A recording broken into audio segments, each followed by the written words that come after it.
Hey everyone, in this getting started video, we're going to talk about the controls section. We'll go through some of the basic control adapters that you can use to control the composition or the styles and content of your images using things like control adapters and image prompts. Invoke allows you to use input images and assets that you've uploaded from other tools, such as Photoshop for your sketches or Revit if you're an architect and bringing in a CAD drawing, Blender if you're a 3D artist. Those images can be used to identify things like the edges in the image or the depth of the image, and then use Invoke's control capabilities to generate an image that matches those characteristics. So in this case, if I wanted to create a finalized version of this sketch, I can take this image here and pass it in as a control. And we'll walk through that process for a couple of different image types to show you how they work. In this case, I'm going to use the Canny control. The Canny ControlNet takes an input image, processes it by looking at the different edges that exist in the image, and then generates a processed image that will control the generation. The edges that are found in that processing will be shown in a preview window, and we'll be able to see exactly what is controlling the generation process. So I'll do that now.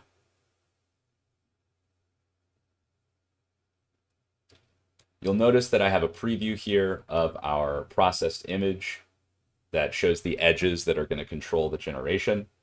I'll go ahead and expand this to show the advanced options, and we'll talk through all of the different things that we're looking at in this expanded control adapter. The weight will control how strongly the control adapter impacts the generated image. At a weight of 1, we're effectively saying generate within these lines.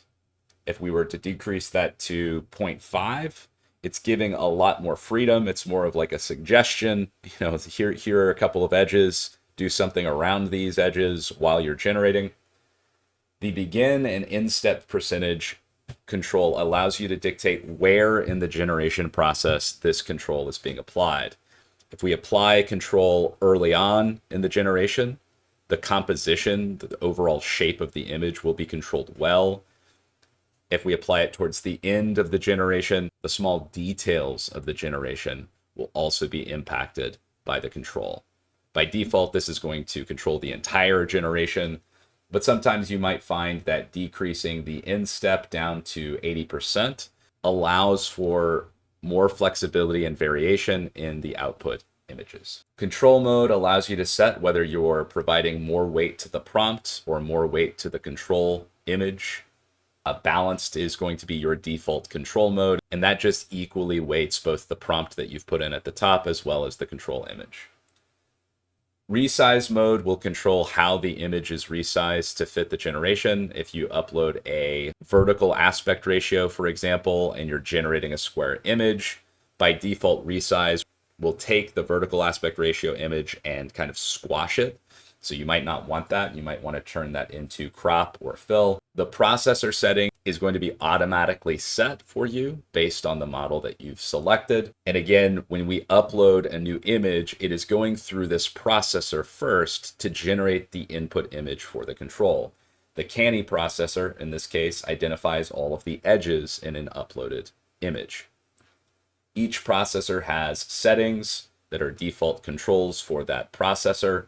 This can be used to augment what it's looking for and how it's creating the processed image.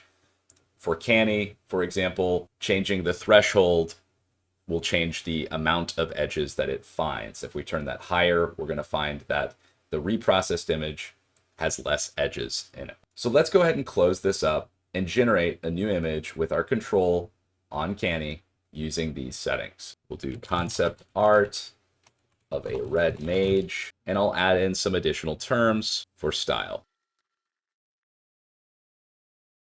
All right, now that we've got our prompt and our control settings, let's go ahead and generate our image.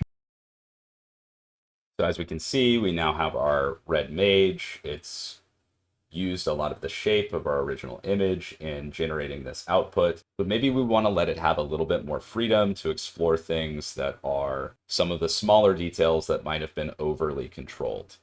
We can decrease our weight and bring our instep percentage in even further, and we'll generate an image just to see what that looks like.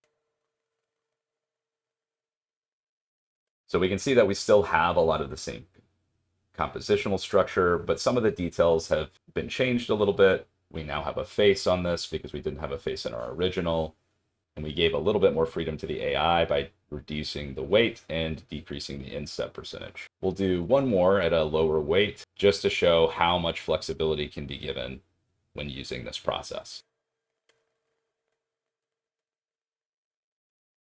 So comparing to our original image, we can see that a lower weight relative to our higher weight does have a significant impact on the specific details that end up coming through. But the overall composition and structure is going to typically match what you've got laid out. If we turn off this control and generate with our prompt, we'll see exactly how this control image has affected the generation. So clearly, we're pulling in a lot of the concepts from the prompt into our sketch, but we're controlling the shape and structure using the control image. Another example of what we can do with the control nets, we'll take this rendering from Revit and we'll pass that into the SDXL depth control net model. What the depth model will do is analyze the depth of the image, creating a depth map showing the 3D elements where things are positioned in space. And we can see that it created a good 3D representation of the scene. We'll go ahead and generate an image for this.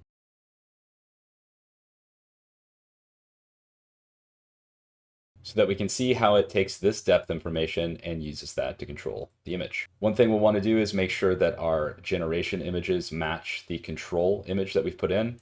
We can use the set control image dimensions to update our width and height to match that. However, we'll want to make sure that we're bringing this down just a little bit to map to the model that we're using. We can either do that manually by hitting the optimize button with the aspect ratio locked, or if we're not interested in having the full image, if we're okay with having just part of the image, we can change the resize mode for this to crop. What that'll do is we can generate a square image of this middle section without these edges being brought in. We'll focus just on this center element. We'll go ahead and do the crop for this and leave this at a 1024 by 1024.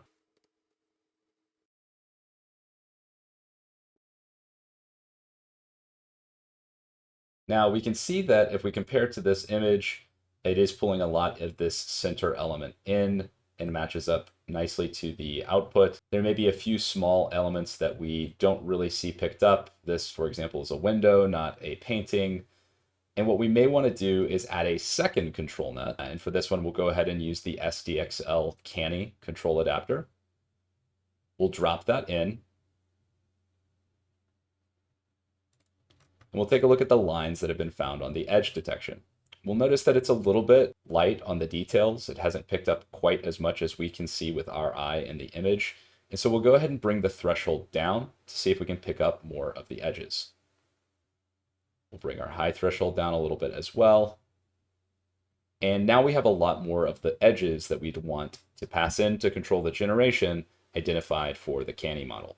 So we'll go ahead and leave that there as is. And we'll also make sure that we're set to the resize mode of crop for that as well. So we're focusing on the center of that image, and we'll go ahead and generate.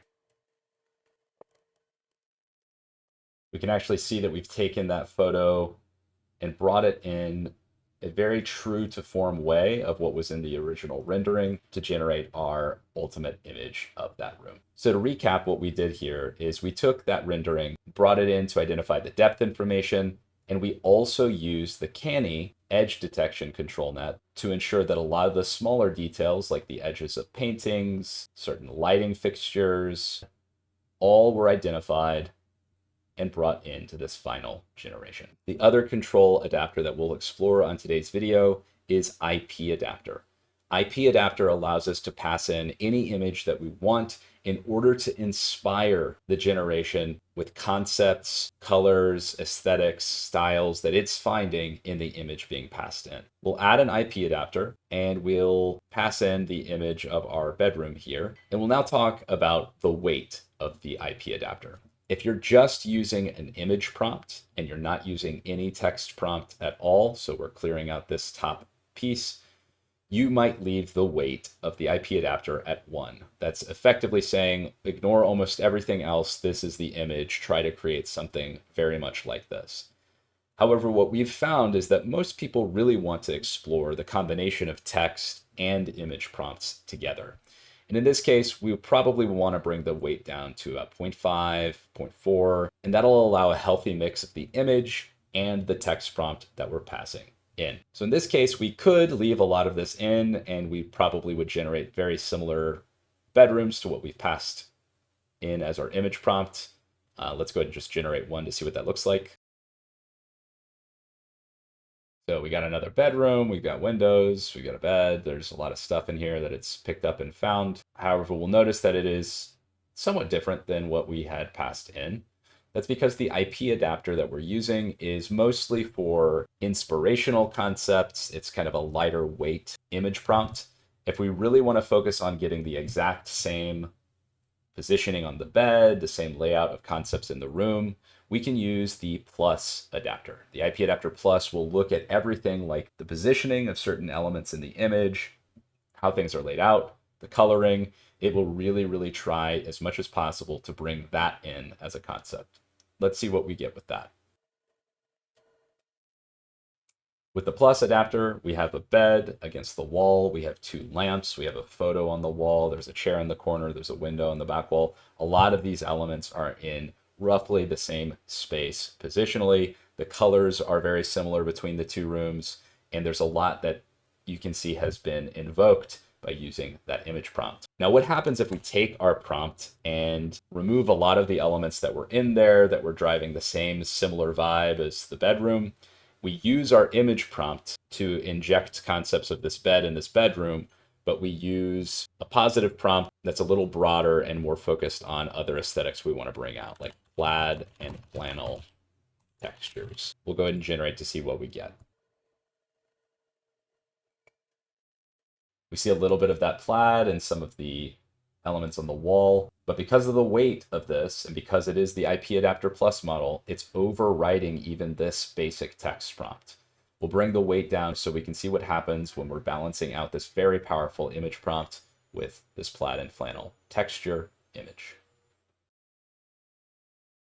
So as we decrease that weight little by little, we're injecting more of our text prompt into the image, and we're seeing some of that come out in these pillows and these accents on the curtains. Similar to how we had multiple control nets, we could have multiple IP adapters with multiple elements being injected in.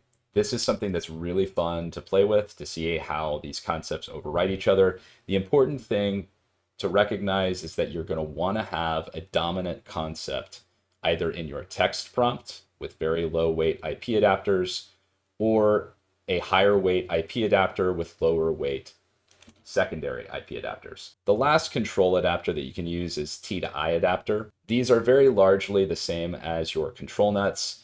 They have a lot of the same functions and abilities.